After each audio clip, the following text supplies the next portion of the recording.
This episode contains material that may be triggering to some individuals. Please check the show notes for more information and be mindful of your own mental health and comfort levels. Hey, it's Chelsea, and if you're dreaming of Disney, you need Lorraine from Rainy's Magical Moments. She's a mom of 5, a true park expert, and she plans every detail so you can focus on making magical memories. Lorraine can even put your Disney package on a 3-day courtesy hold.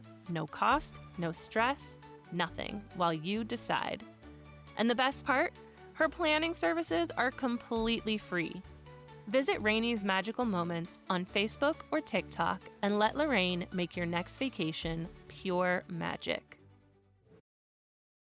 Hey, welcome back to another Quiet Confessions, little mini episodes every Thursday where you and I get to spend some time together. And for the past couple of weeks, we've been doing a series specifically on my experiences with inpatient psychiatric hospitalization following the birth of my second child, my youngest child, and what that looked like for me and what it can look like for others. And I say this every episode, my experience was my own. And even though I attended 3 different facilities and over the course of several months, every experience was different.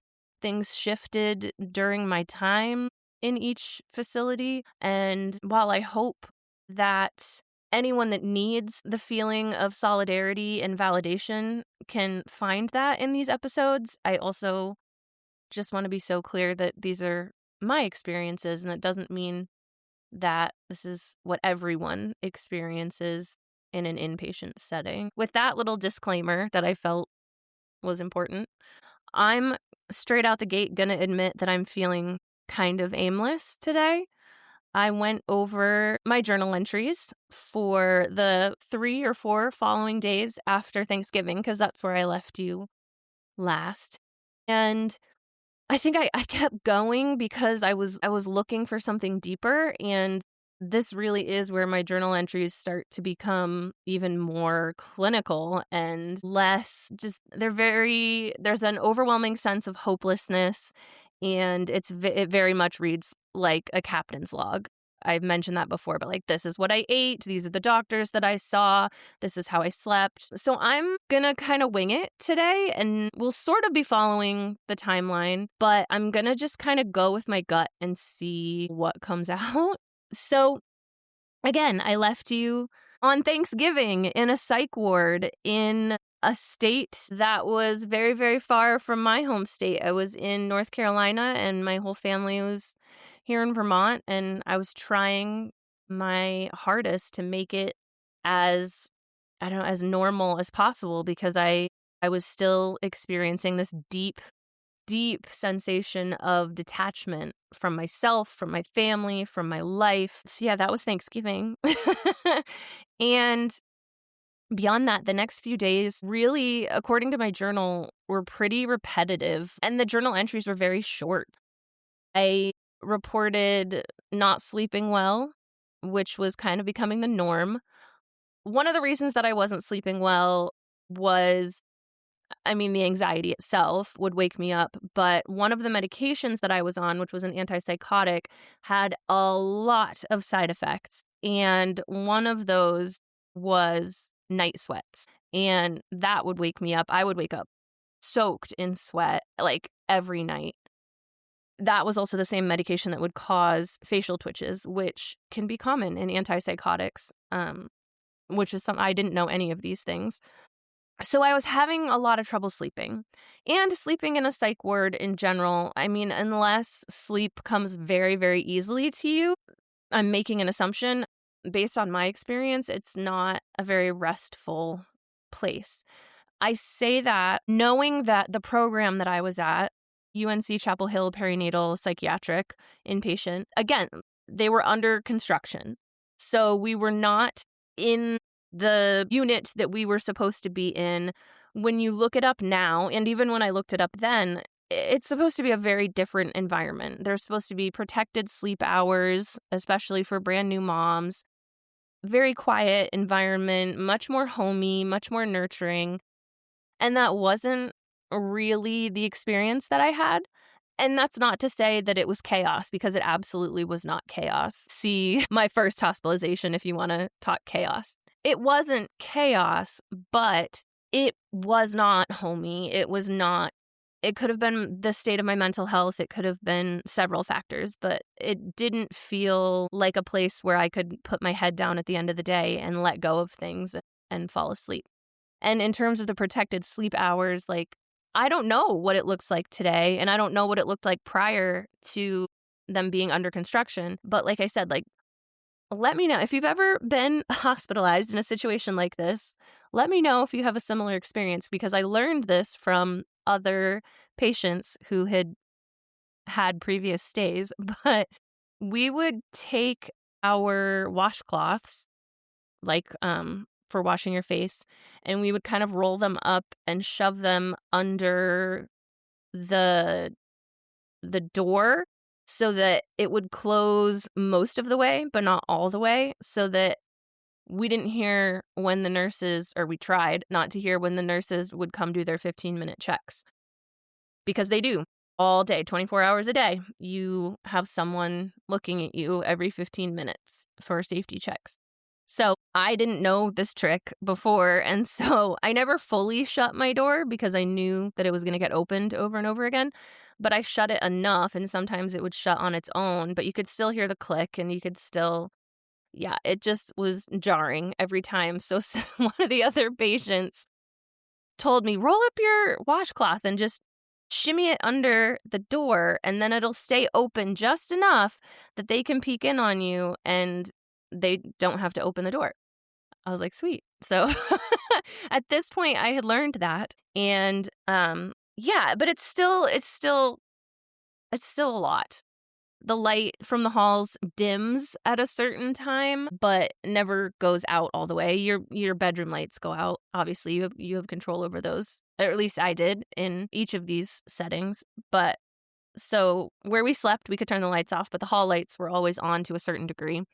So sleep just wasn't a thing that was really happening for me. I noted on these 3 or 4 days varying degrees of being able to eat. Most of the days I was sticking to the Ensure. Another one of the perinatal patients who I had really bonded with was like, you should put it over ice. It tastes more like a milkshake. Again, just learning these little things. So I tried that, and I don't know, I like it both ways. I can't drink it now at all. It's very triggering. I was sick with like a really bad respiratory virus. I feel like all the time. Which time? I don't know how. But recently, and I really didn't have an appetite, and my throat hurt, and I took one of my kids' protein drinks because it's like packed with vitamins and stuff, and it's plant-based, and I was like, I'll just drink this. I couldn't even open it. So that was a no-go. But anyway, learned the towel shimmying trick and putting Ensure over ice. I did on one of those nights actually eat dinner, and that's the only like little form of glimmer you can see in me in the journal, because there's an exclamation point in the sentence. It says, I actually have an appetite. I'm excited for dinner. I think I ordered a hot dog, so I was still eating meat then. But I do remember the hot dogs at this hospital were massive. So whether I was able to finish the whole thing or not, I have no idea. But I ate dinner that night, and I was excited about it. But honestly, the recurring theme in every journal entry from those 4 days following Thanksgiving was, I have no hope. I repeated several times, I don't see myself getting better. I didn't want to burden my family. I thought that I would forever just be this shell of myself who was sick and unable to care for myself or my kids. So I was more of a detriment to my family than I was anything else. And that's kind of where the suicidal ideation stemmed from. And I had had that prior to being hospitalized. That's why we took the steps for me to be hospitalized. But it shifted from, I can't live like this, I'm so sick, to, well, if this is the rest of my life, it's not worth living. Again, still did not have a plan. a thing that was, so I won't say that it was common in all 3 of my hospitalizations, because I don't believe I did it in my 3rd one, but in my first 2, so in Southern Vermont and then again at UNC, we would have to do these rating scales every day and set goals. And in Vermont, they were written out. We all had to write them out, and then we would revisit them at the end of the day. And at UNC, it was verbal. We would do it when we went to take our morning meds. We would check in with our nurse, and she would ask us a series of questions. And it's so nonchalant when you're in these environments. It's like, do you have any thoughts of harming yourself today? Do you have any thoughts of harming others today? I don't even remember if it was like, if you had to rate your level of anxiety, things like that. And then what's your goal for today? I totally blew off the goal thing. Every single day was the same thing. I said my goal is to take a shower and FaceTime with my family. And that was because I knew I didn't have any other goals, because I couldn't see a future. So the furthest ahead I could see was my morning shower and my afternoon FaceTime. So those were my goals literally every day. But in talking to the nurse, do you have any thoughts of harming yourself? No. Do you have any thoughts of harming others? No. I didn't have a plan to hurt myself, and that didn't come until after I was discharged for the very last time for my last hospitalization. So we will get there, and there will be content warnings. But at this point, it was much more a feeling of, I just want to not exist anymore. I want to go to sleep and not wake up. And that, I don't even know if I fully grasped the weight of that. I wasn't really thinking about the impact that those thoughts would have on a grander scale. I know that the only thing that kept me focused on doing absolutely everything I could to feel better was that I did not want to be a statistic, and I did not want my kids to be a statistic. I didn't want to fail my kids. My girls, I had a very complicated relationship with becoming a mother. The first time especially, I did not embrace that role. I did not bond easily. Postpartum anxiety and depression took a lot from me after having my first. I kind of was able to come back from that, but I never really felt like a mom. And I said for years, because there's a big age gap between my kids. There's a 7-year age gap. I always said, I don't like being a mom, but I love being my kid's mom. And I think that's still true today, but the title and the responsibility of mom became my anchor to staying alive. I did note in the journal that over the course of one of these 4 days that I am condensing for you, that I spent the majority of the day in my room looking at pictures of my kids, crying and apologizing to them. And I was apologizing for not being physically present. I was apologizing for the feelings and the thoughts that I was having. I was apologizing for essentially what I considered a failure.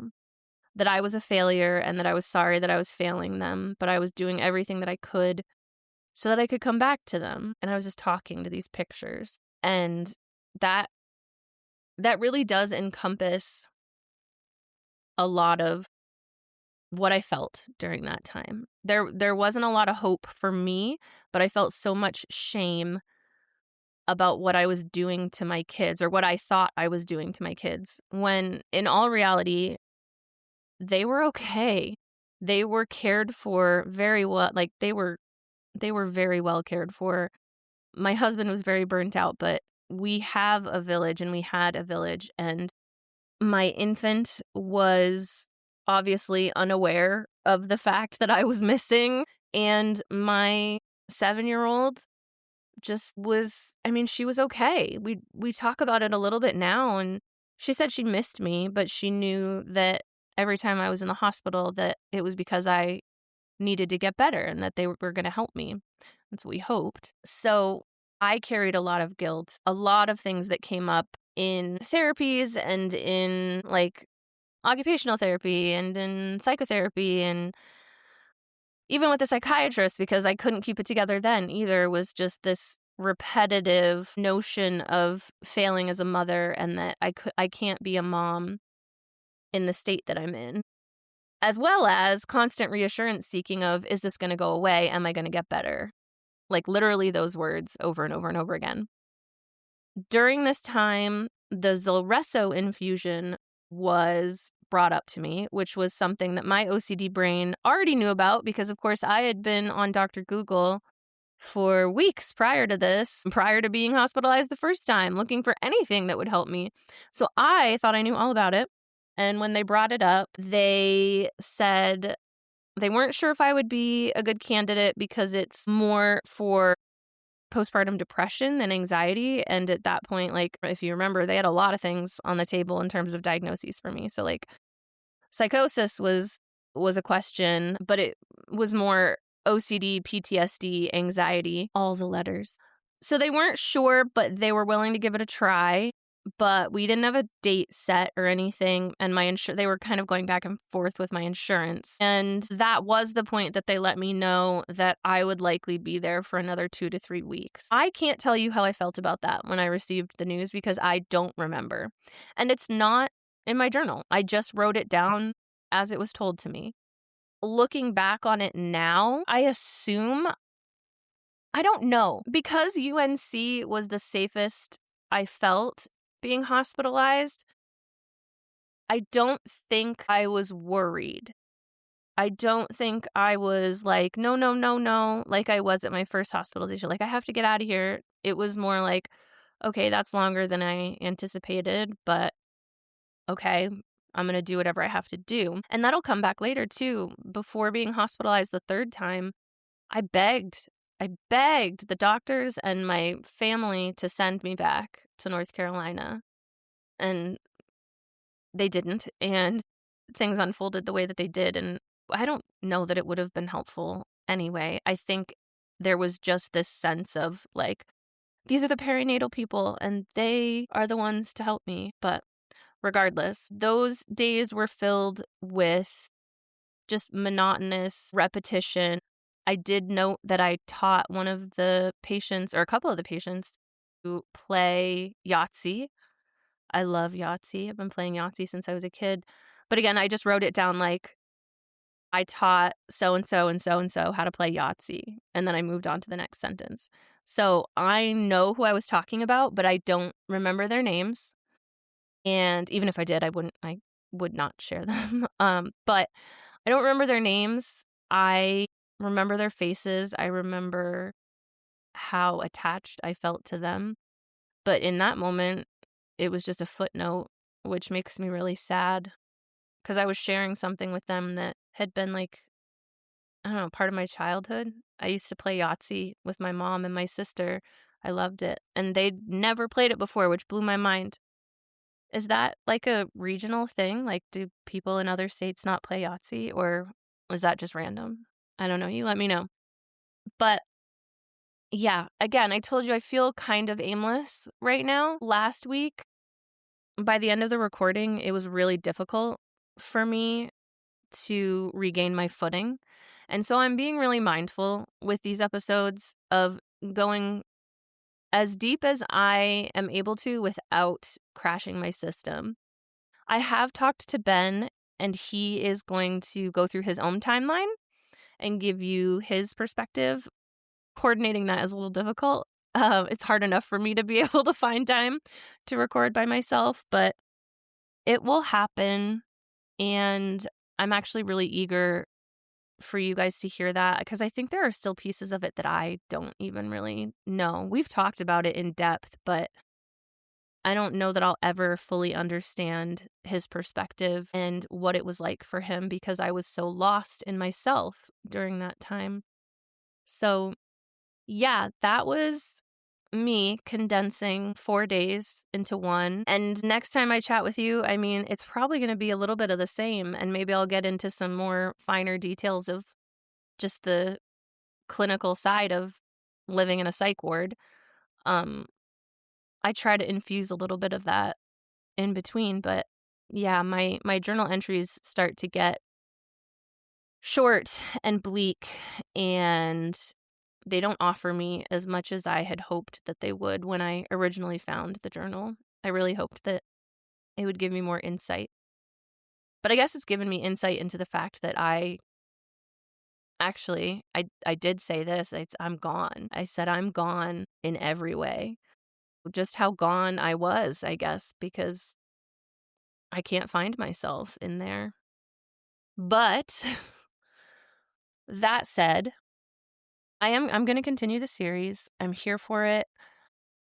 I really hope that this will continue to be something that I can't say it's cathartic for me, and I can't say that it's healing, because it isn't really.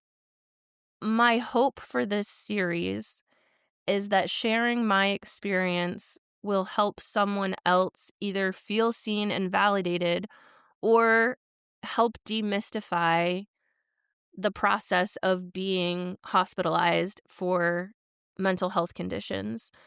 Because I know that it's scary, and I know that as a parent, especially, the unknowns are terrifying. And it is based on your situation, and it is based on privilege, what your experience will look like. It is. But at the end of the day, I will still always recommend first reaching out to 988 or the maternal mental health hotline. And second, if hospitalization is recommended, as much as my situations are something that I don't ever want to relive, they were needed at the time to keep me safe. I think a lot of things could have gone a lot differently, but I don't think that should stop anyone else from getting help, getting safe, especially if you suspect postpartum psychosis. That is a medical emergency, and it does require hospitalization. And recovery with any of these perinatal and postpartum conditions, recovery is possible. It's more than possible. You can do it. I'm doing it. Just because it's an ongoing process doesn't mean that it's not possible. So, okay, that said, I need to eat some lunch and take care of me. You need to refill your water bottle and do something kind for you. And who knows who you'll hear from next week? It could be me. It could be my husband, Ben. I don't know. We'll see. But thanks for sticking around, and I will catch you on the next one. Hey, it's Chelsea. I just wanted to take a moment to thank you for tuning in and being a part of the Quiet Connection community. Did you know that you can support me and gain exclusive perks by subscribing to my Patreon account? By becoming a subscriber, you'll get access to bonus episodes, ad-free listening, exclusive chats, and even monthly goodies in the mail handmade by me.